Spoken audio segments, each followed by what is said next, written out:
नमस्कार, स्वागत, अभिनंदन करता हूँ दोस्तों।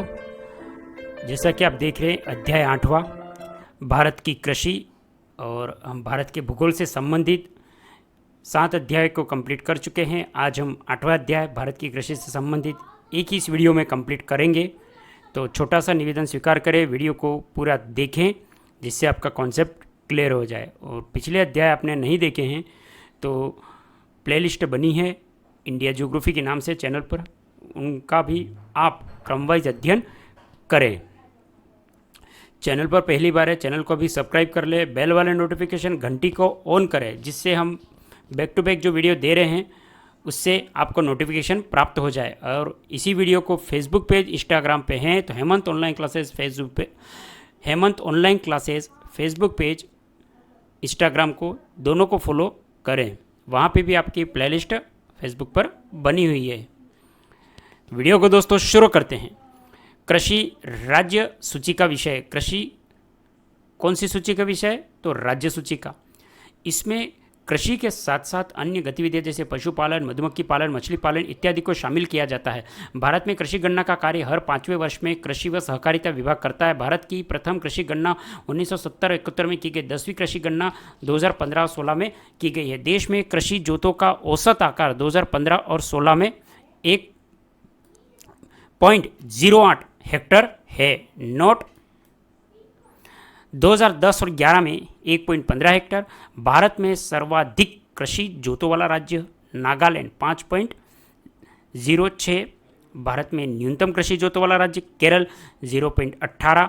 भारत में सर्वाधिक सिंचाई नलकूपों से होती है। भारत में जो सर्वाधिक सिंचाई किससे होती है? नलकूपों से होती है। नलकूपों से सर्वाधिक सिंचाई उत्तर प्रदेश में होती है। भारत में सर्वाधिक सिंचाई नलकूपों से होती है और नलकूपों से सर्वाधिक सिंचाई वाला राज्य है आपके उत्तर प्रदेश। नहरों से सर्वाधिक सिंचाई उत्तर प्रदेश में, कुओं से सर्वाधिक सिंचाई मध्य प्रदेश में, तालाबों से सर्वाधिक सिंचाई आंध्र प्रदेश में होती है। अब है कृषि का महत्व। राष्ट्रीय आय के दृष्टिकोण से सन 1950 और 51 में कृषि का योगदान 56% था, जो वर्तमान में घटकर 13.7% रह गया। रोजगार की दृष्टि से कृषि का योगदान वर्तमान में 52.51% है, जो कि अंतर्राष्ट्रीय व्यापार के दृष्टिकोण से कृषि का योगदान वर्तमान में 10% है। कृषि का क्षेत्र भारत के कुल क्षेत्र के 57% भाग पर कृषि की जाती है, जबकि संपूर्ण विश्व में यह औसत 12% है। कृषि की ऋतु है। ऋतुओं के आधार पर फसलों को 3 भागों में बांटा गया। कितने भागों में बांटा गया? 3 भागों में बांटा गया। कृषि को ऋतुओं के आधार पर जो फसलें होती हैं उनको 3 भागों में बांटा गया, जिसमें पहला है खरीफ की फसल। वर्षा ऋतु मानसून प्रारंभ होने के साथ साथ बोई जाती है। वे फसलें जो जून जुलाई में बोई जाती है और सितंबर अक्टूबर माह में काट ली जाती है उन्हें खरीफ की फसल कहते हैं। इन फसलों में चावल, मक्का, ज्वार, बाजरा, कपास, गेहूं, मूंग, मोठ, मूंगफली, सोयाबीन, गन्ना, ग्वार, तिल, उड़द, अरहर, अरंडी और प्रमुख रूप से हैं। इन फसलों को सवाणु या सियालू के नाम से भी जाना जाता है। ये खरीफ की फसलें होती हैं। अब है रबी की फसलें।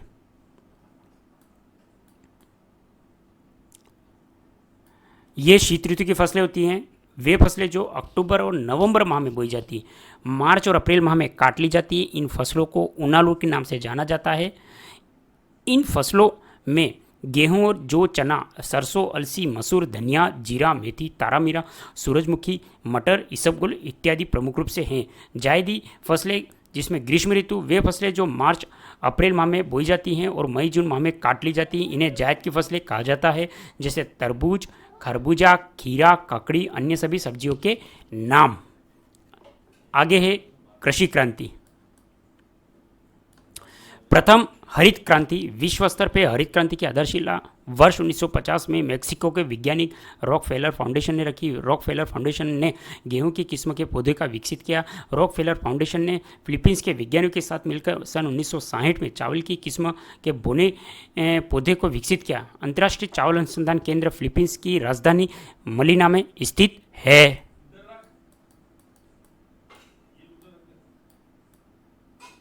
सन 1960 के दशक में अमेरिकी वैज्ञानिक विलियम ग्रैंड नामक विद्वान ने प्रथम हरित शब्द का प्रयोग किया।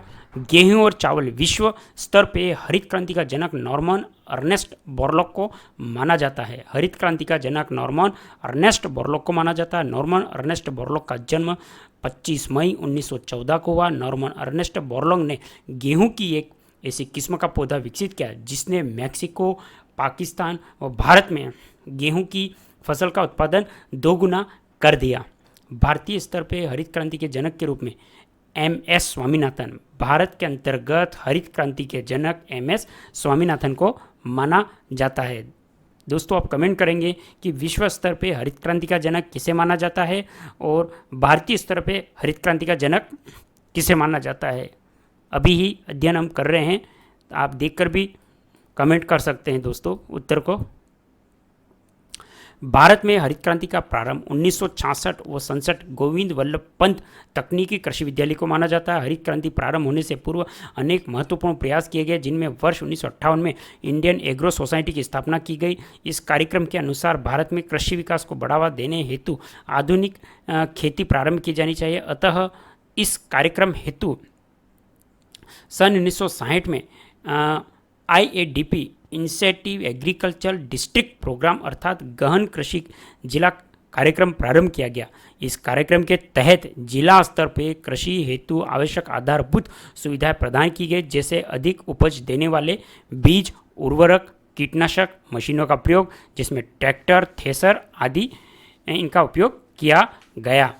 भारत के 7 राज्यों में इस कार्यक्रम की शुरुआत की गई। भारत के कितने राज्यों में शुरुआत की गई? तो 7 राज्यों में, जो कौन कौन से हैं?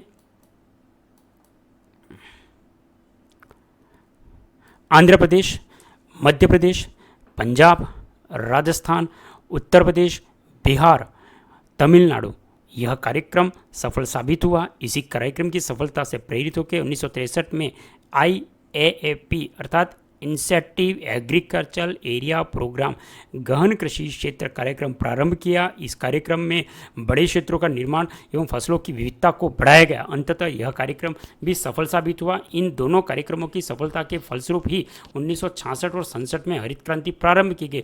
हरित क्रांति से तात्पर्य कृषि उत्पादन में हुई भारी वृद्धि से है, जो मुख्य रूप से उच्च उपज देने वाले बीजों पर आधारित थी। इसके अतिरिक्त आवश्यक घटकों में सिंचाई सुविधाओं का विकास, परिवहन सुविधाओं का विकास, रासायनिक उर्वरकों एवं कीटनाशकों का प्रयोग शामिल था।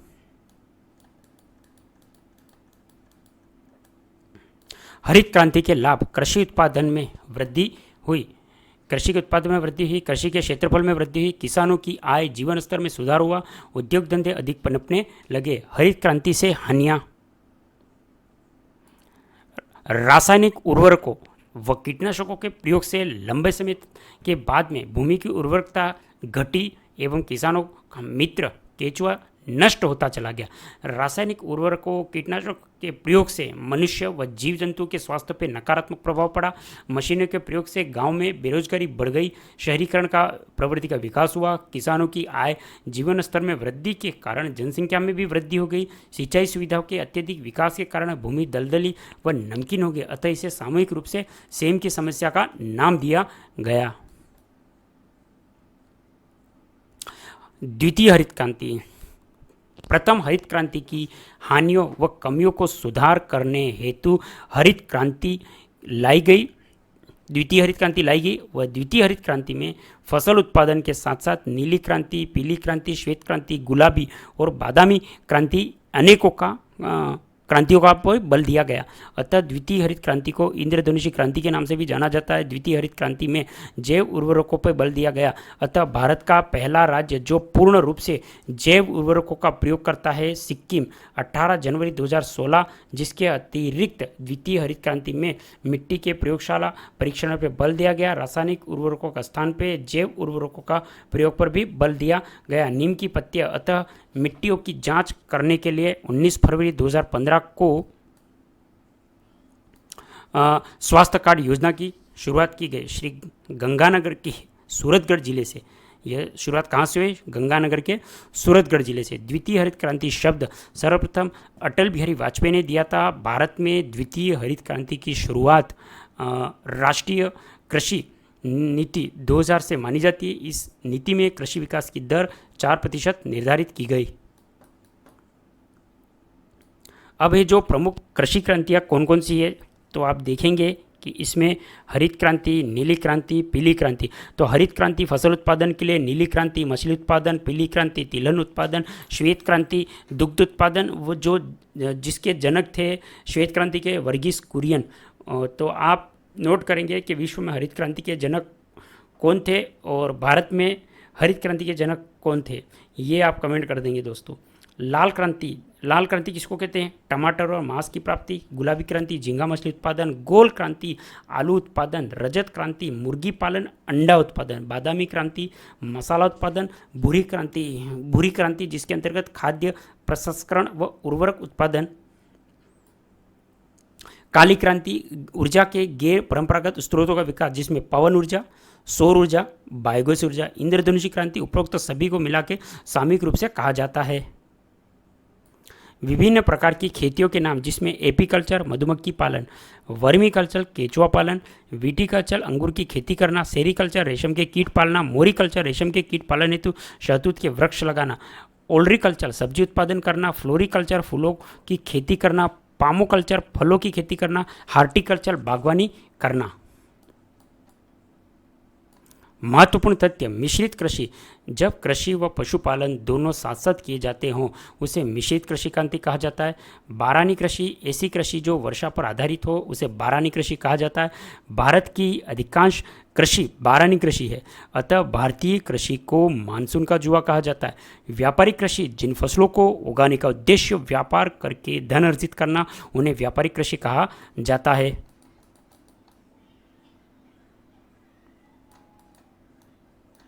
जैसे चाय, कॉफ़ी, रबड़, तंबाकू, मूंगफली, रतनजोत आदि, ये आपके व्यापारिक कृषि के अंतर्गत है।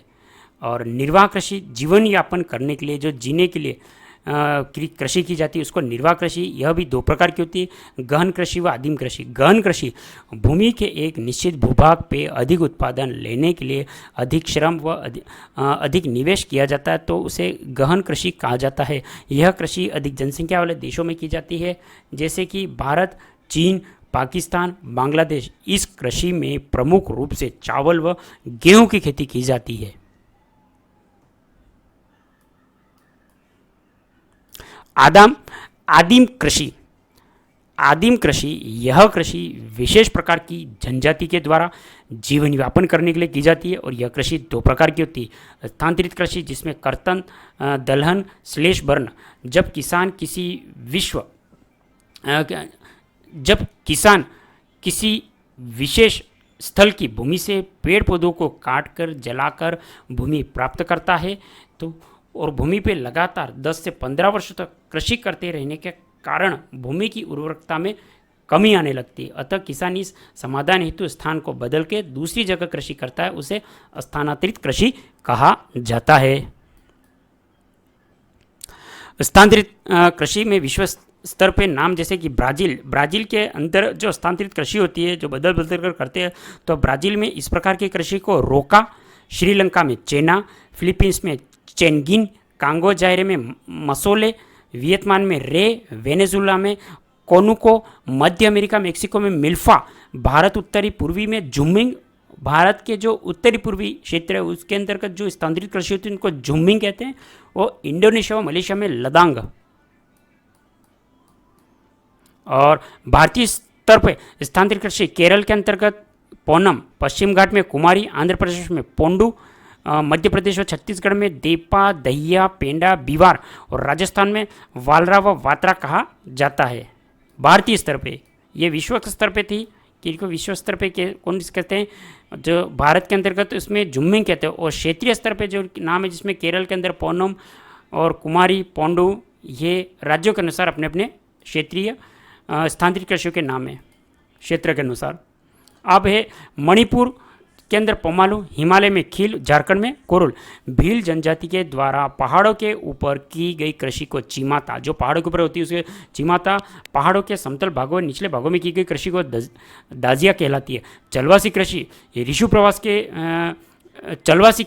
ऋतु प्रवास के दौरान की जाने वाली कृषि चलवासी कृषि कहा जाता है। खड़ीन कृषि राजस्थान के पश्चिम में जैसलमेर पालीवाल ब्राह्मणों के द्वारा खड़ीन प्रकार की कृषि करने के लिए किया जाता है। अब है मोनोकल्चर, एक कृषि वर्ष में एक खेत में एक फसल का उत्पादन। डियुंगो कल्चर, एक कृषि में एक खेत में दो फसलों का उत्पादन। ओलिंगो, एक कृषि वर्ष में एक खेत में तीन फसलों का उत्पादन। रिले, एक कृषि वर्ष में एक खेत में चार फसलों का उत्पादन। समोच्च रेखीय कृषि, पहाड़ी ढाल पर की जाने वाली सीढ़ीनुमा कृषि। राष्ट्रीय खाद्य सुरक्षा मिशन 2007, यह मिशन वर्ष 2007 में प्रारंभ हुआ, जिसमें चावल का उत्पादन 10 मिलियन टन, गेहूं का उत्पादन 8 मिलियन टन व दालें का 2 मिलियन टन विस्तृत निर्धारित लक्ष्य रखा गया वर्ष 2009 में, जिसमें खाद्य तेल को भी शामिल किया गया।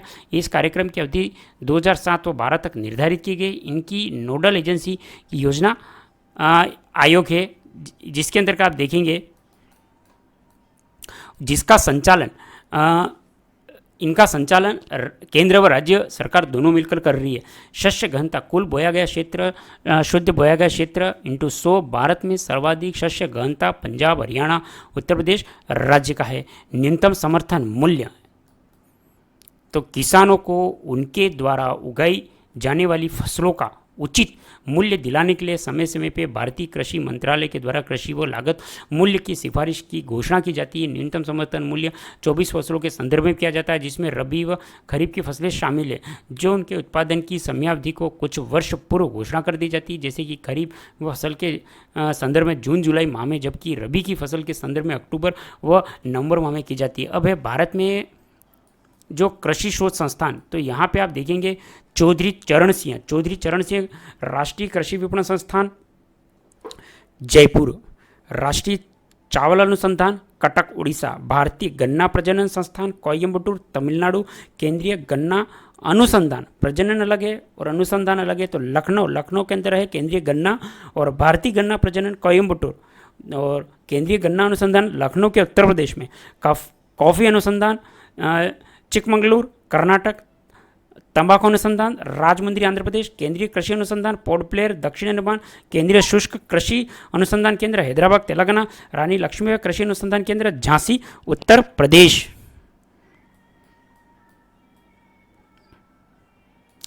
भारत की प्रमुख फसलें, खाद्यान्नी फसलें, चावल एक उष्णकटिबंधीय फसल है। चावल की भौगोलिक विशेषता वर्षा 100 सेंटीमीटर से अधिक, तापमान 20 डिग्री से 25 डिग्री सेंटीग्रेड, भूमि समतल। नोट, चावल के खेत 65 से 70 दिन में पानी बना रहना चाहिए। भारत के पश्चिम बंगाल व असम में चावल की वर्ष में 3 फसलें पैदा की जाती है, जिसमें अमन, ओस, शीत, बोरो में ग्रीष्म कहते हैं। अमन, ओस तो शीत में और बोरो ग्रीष्म में होती है।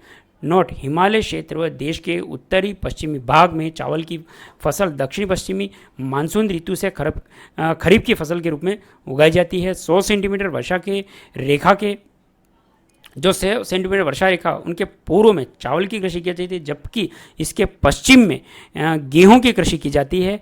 नोट, चावल के गैर परंपरागत स्रोत पंजाब, हरियाणा, पश्चिम उत्तर प्रदेश और उत्तरी राजस्थान, यहाँ पर चावल की कृषि का विकास सिंचाई के कारण हुआ।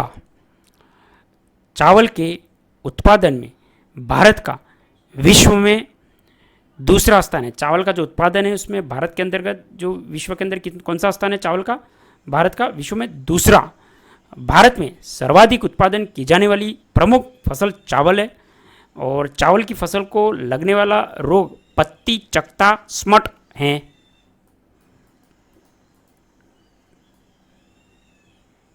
अब ये देखिए दोस्तों, ये आप देख रहे हैं कि मैप के द्वारा भारत की जो प्रमुख खाद्यान्नी जो फसलें हैं जहाँ पे क्या क्या होता है। तो यहाँ पे आप देखेंगे कि जम्मू कश्मीर, ये यहाँ आप देखेंगे जम्मू और कश्मीर में केसर, और जम्मू कश्मीर में केसर, गेहूँ व जो पंजाब के अंतर्गत, और हिमाचल में सेब, हरियाणा में गेहूँ, और राजस्थान में जौ, बाजरा व तिलहन, कपास व तिलहन ये गुजरात में, और चावल ये आपके बिहार में, सिक्किम में जैविक कृषि, असम में चाय, और चावल बाजरा व चाय ये नागालैंड के अंतर्गत, और चाय ये फिर मणिपुर में, गन्ना चावल ये मिज़ोरम में,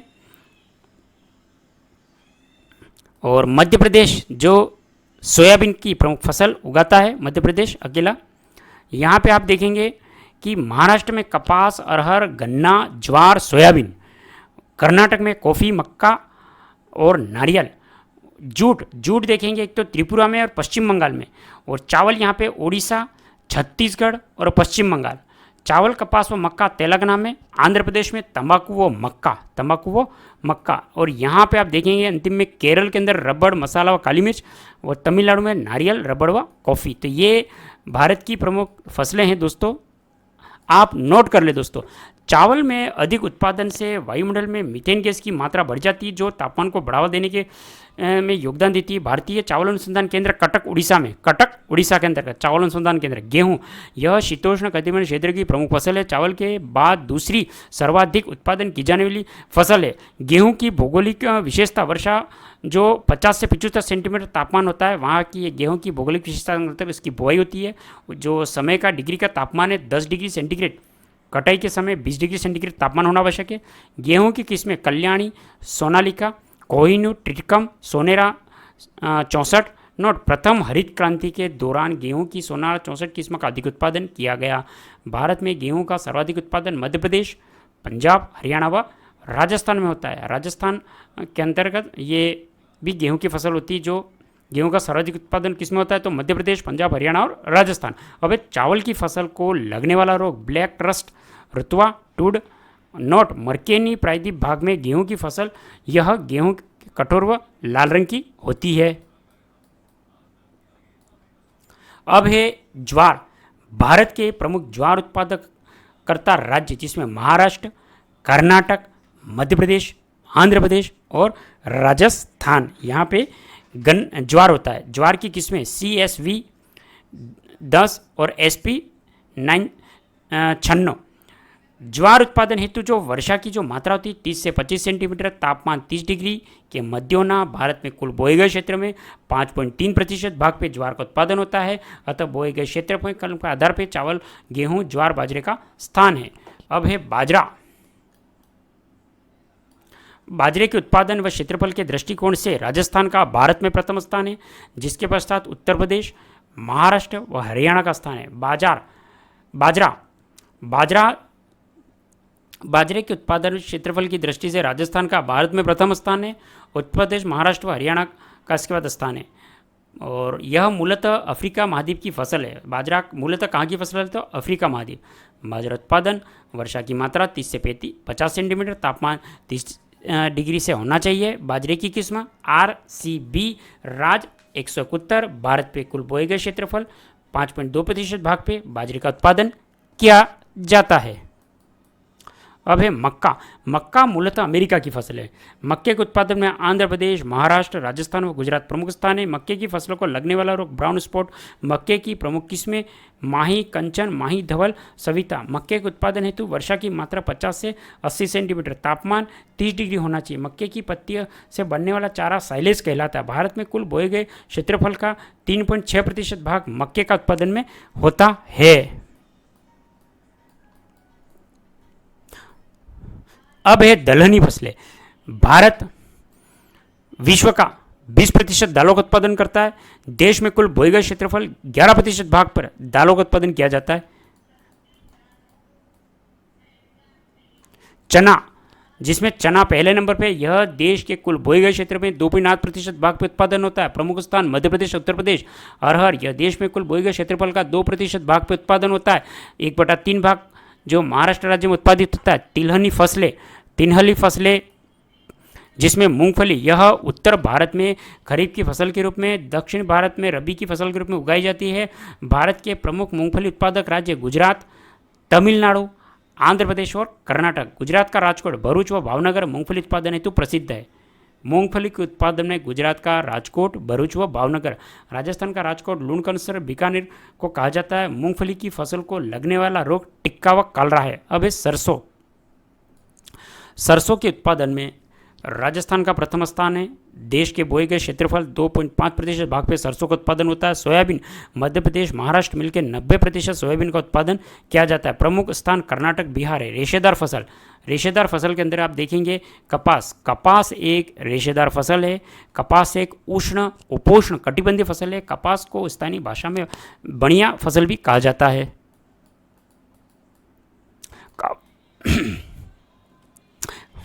कपास की फसल के लिए काली मृदा, रेगुड़ मृदा उपयुक्त मानी जाती है। लंबे रेशे वाले कपास को नरमा कहा जाता है। नोट, रेशे के आधार पर कपास की तीन किस्में, तीन प्रकार की होती है। लंबे रेशे वाली जिसको अमेरिकन किस्म, मध्य रेशम वाली मालवी और छोटी रेशम वाली भारतीय किस्म। भारत के कपास का सर्वाधिक उत्पादन गुजरात, पंजाब, महाराष्ट्र व मध्य प्रदेश में होता है। कपास के उत्पादन के लिए 21 डिग्री सेंटीग्रेड से 25 डिग्री सेंटीग्रेड तापमान व 50 डिग्री सेंटीग्रेड से 100 सेंटीमीटर वर्षा की आवश्यकता होती है। भारतीय कपास अनुसंधान केंद्र, नागपुर, महाराष्ट्र। जूट पटसन, जूट पटसन एक रेशेदार फसल जो भारत का गोल्डन फाइबर कहा जाता है। भारत विश्व में 60% जूट पटसन का उत्पादन करके विश्व में प्रथम स्थान पर। बांग्लादेश भारत के प्रमुख जूट पटसन उत्पादक राज्यों में पश्चिम बंगाल और बिहार व उड़ीसा है, ये जूट उत्पादन में। अब अन्य फसलें देखें जिसमें गन्ना एक उष्णकटिबंधीय फसल है। गन्ने को भारत की जन्मभूमि कहा जाता है। गन्ना उत्तर भारत की तुलना में दक्षिण भारत के राज्यों में प्रति हेक्टर उत्पादन अधिक होता है। प्रति हेक्टर गन्ने में मीठापन प्रदान करने वाला तत्व सुक्रोज पाया जाता है। गन्ना कटने के 2 दिन अर्थात 2.4 घंटे के अंदर रस निकाल लेना चाहिए, नहीं तो गन्ने की रस की मात्रा 50% तक ही रह जाती है, अर्थात ये सूख जाता है। गन्ना भूमि की तीव्रता में उर्वरक क्षमता कम कर देता है। गन्ना है जो भूमि की जो तीव्रता में उर्वरक क्षमता को कम कर देता है। भारतीय गन्ना अनुसंधान केंद्र कोयम्बटूर, तमिलनाडु है। गन्ने का भारत में सर्वाधिक उत्पादन उत्तर प्रदेश, महाराष्ट्र व कर्नाटक, बिहार, तमिलनाडु में होता है। गन्ने से चीनी का निर्माण होता है, अतः चीनी का कटोरा उत्तर प्रदेश को कहा जाता है।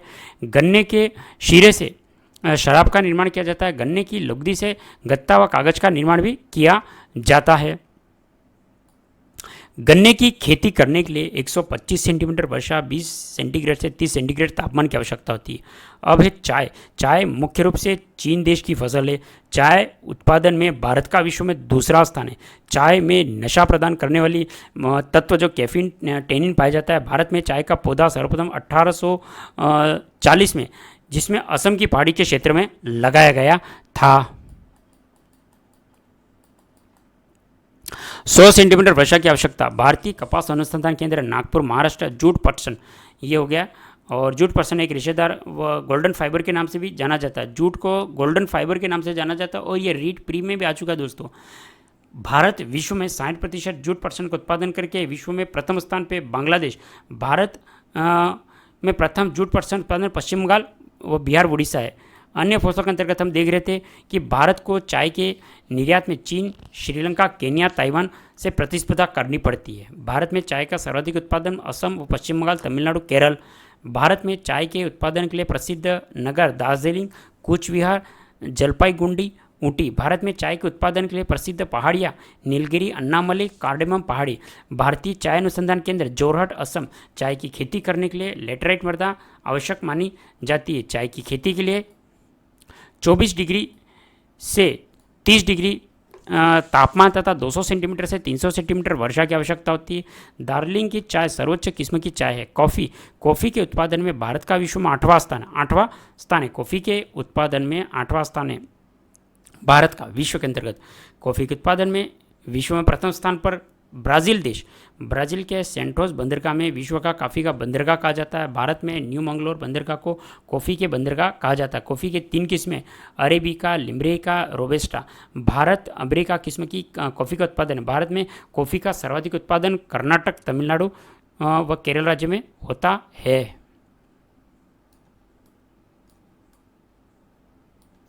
कर्नाटक के चिकमंगलूर जिले के भारतीय कॉफ़ी अनुसंधान केंद्र स्थित है। कॉफ़ी में नशा प्रदान करने वाला तत्व कैफीन है। कॉफ़ी के उत्पादन के लिए 15 डिग्री सेंटीग्रेड से 20 डिग्री सेंटीग्रेड तापमान तथा 150 सेंटीमीटर से 200 सेंटीमीटर वर्षा की आवश्यकता होती है। कॉफ़ी की फसल के लिए लेटराइट मृदा उपयुक्त मानी जाती है। अब है तंबाकू। तंबाकू भारत में पुर्तगाली के द्वारा 1508 में लाया गया। तंबाकू में नशा प्रदान करने वाला निकोटीन तत्व पाया जाता है। भारत का चीन के बाद तंबाकू में विश्व के अंतर्गत चीन के पश्चात दूसरा स्थान है। आंध्र प्रदेश, कर्नाटक व गुजरात विश्व की सर्वोत्तम तंबाकू संयुक्त राज्य अमेरिका के वर्जीनिया में प्रांत मानी जाती है। तंबाकू की 2 किस्में होती हैं। कितनी होती? 2 किस्में। एक तो निकोटीन टुबेकम, वो निकोटीन रस्टिका, तंबाकू की फसल को लगने वाला मोजक रोग होता है जो तंबाकू की फसल को लगता है, मोजक। और तंबाकू उत्पादन हेतु वर्षा की मात्रा 50 सेंटीमीटर, तापमान 30 डिग्री सेंटीग्रेड और 35 डिग्री से मध्य होना चाहिए। रबड़ उत्पादन में विश्व में थाईलैंड, इंडोनेशिया, मलेशिया, भारत का स्थान है। भारत में केरल राज्य में देश कुल रबड़ का 90% अकेले उत्पादन कर लेता है। रबड़ उत्पादन में 200 सेंटीमीटर वर्षा की आवश्यकता होती है। रबड़ में लचीलापन प्रदान करने वाला लैक्टस पाया जाता है। भारत के अन्य प्रमुख रबड़ उत्पादक राज्य केरल, तमिलनाडु व कर्नाटक हैं।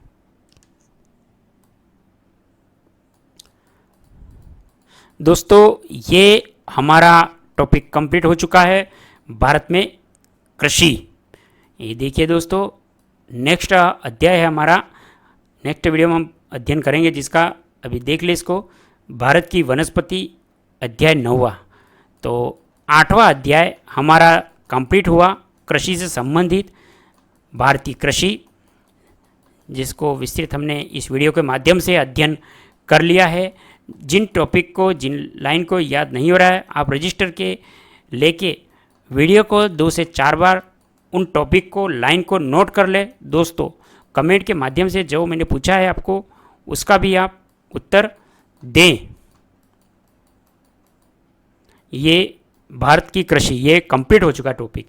वीडियो के माध्यम से आप रजिस्टर लेके बैठें और जो क्वेश्चन किए हैं कमेंट के माध्यम से उनका उत्तर देने का प्रयास करें। जितना उत्तर देंगे उतना आपको दोस्तों स्थायी रूप से याद होगा, तो ही आपको एग्ज़ाम याद रहेगा। इसलिए ज़्यादा से ज़्यादा कमेंट करें। और जो टॉपिक, जिस फसल के बारे में आपको याद नहीं हो रहा है कि विश्व में किसका स्थान प्रथम है, तो उनको आप रजिस्टर के अंतर्गत नोट कर लेंगे। और वीडियो को 2 से 4 बार बार देखेंगे। एक वीडियो को इतना देखेंगे, आपको इसी वीडियो में कंप्लीट कॉन्सेप्ट क्लियर हो जाएगा।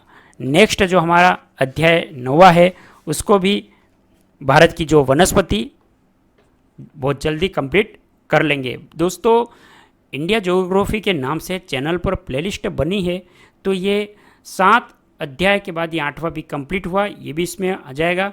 बाकी के जो 7 अध्याय आपने नहीं देखे हैं, तो इंडिया ज्योग्राफी की प्लेलिस्ट में जाके सभी अध्यायों का क्रमवार से आप अध्ययन करें। इसके भारत की ज्योग्राफी से संबंधित 14 अध्याय हैं, जिसमें 8 आज पूरे हो चुके हैं। नेक्स्ट है भारत की वनस्पति, इसको भी हम कंप्लीट कर लेंगे दोस्तों। तो बार बार वीडियो को देखें और वीडियो के माध्यम से रजिस्टर लेके बैठे और उनका रिवीजन भी करें और मुख्य पॉइंटों को नोट कर ले दोस्तों, चैनल पर पहली बार है, चैनल को अभी सब्सक्राइब कर लें। आप वीडियो देखते हैं, लाइक नहीं करते और सब्सक्राइब भी नहीं करते, छोटा सा निवेदन है। शानदार वीडियो लेके आ रहा हूँ। ये 14 के 14 अध्याय भारत के भूगोल के कंप्लीट हो जाएंगे। इसके बाद नेक्स्ट में जो टॉपिक आपके चल रहे हैं वो भी लेके आऊँगा, शानदार वीडियो लेके आ रहा हूँ। तो निवेदन है कि आप चैनल को सब्सक्राइब करें, वीडियो को लाइक करें और वीडियो को शेयर करें और ज़्यादा से ज़्यादा कमेंट करें। आप किस शहर से, सिटी से इस वीडियो को देख रहे हैं, अपना नाम, शहर का नाम ज़रूर कमेंट करें और किस एग्ज़ाम की तैयारी कर रहे हैं, जिससे हमें आगे के वीडियो के लिए मोटिवेशन मिलता है और हमें भी उत्साह होता है कि नेक्स्ट वीडियो फटाफट लेके आऊँ। चैनल पर आपको विभिन्न बुक्स, विषय से संबंधित आपको रिव्यू भी मिल जाएगा, तो वह भी आप देखें, जिससे आपको अपनी एग्ज़ाम के अकॉर्डिंग बुक का चयन कर पाएंगे।